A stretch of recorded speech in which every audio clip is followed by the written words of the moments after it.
గురుగారు, కుంభరాశి వారికి ఈ వారం ఏ విధంగా ఉండబోతోంది?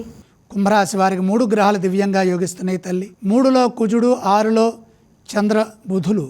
శుభప్రదమైన వ్యాపార లాభాలు 6లో బుధుడు ఉన్నప్పుడు కలుగుతాయి. ప్రయత్నపూర్వక విజయం ఉంటుంది కాబట్టి విశేషంగా కృషిని కొనసాగించండి.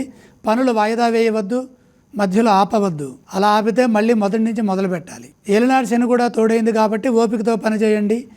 ఓర్పుకి పరీక్షాకాలంగా ఉంటుంది. మీ సహనాన్ని అధికారులు పరీక్షిస్తారు. కార్యసిద్ధి లభించాలంటే తెలివిగా వ్యవహరించండి. కొన్ని తెలియని ఆటంకాలను బుద్ధిబలంతో అధిగమించండి. ఆపదల నుంచి బయటపడతారు. మంచి ఫలితాలు సిద్ధిస్తాయి. ఉద్యోగంలో సామరస్య ధోరణితో ముందుకు సాగండి, మేలు చేకూరుతుంది. ఎందుకంటే పంచమంలో రవి ఉన్నప్పుడు ఆలోచనల్లో మార్పులు వస్తూ ఉంటాయి. మనం ఒకటి అనుకుంటుంటే ఎదుటివారు ఇంకొక రకంగా అర్థం చేసుకుంటారు. కాబట్టి సక్రమంగా శాంతంగా పనిచేయండి, ఉత్సాహంగా పనిచేయండి. తద్వారా ప్రశంసలుంటాయి. తోటివారి నుండి తగినంత ప్రోత్సాహం లభించే విధంగా మీ ప్రవర్తన ఉండాలి. అధికారుల నుండి ప్రశంసలు పొందుతారు. పనిలో నైపుణ్యం పెరుగుతుంది. ఆత్మవిశ్వాసం ముందుకు నడిపిస్తుంది.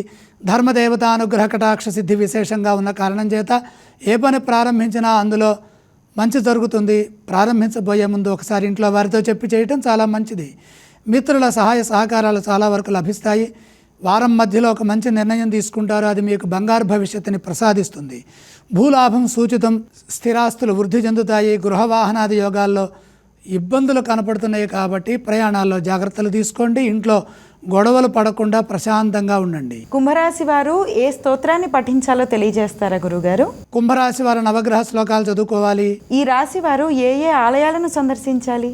నవగ్రహాలని దర్శించాలి. ఏవేవి దానం చేయాలంటారు గురుగారు? నవధాన్యం అగ్నిహోత్రుడికి సమర్పించాలి.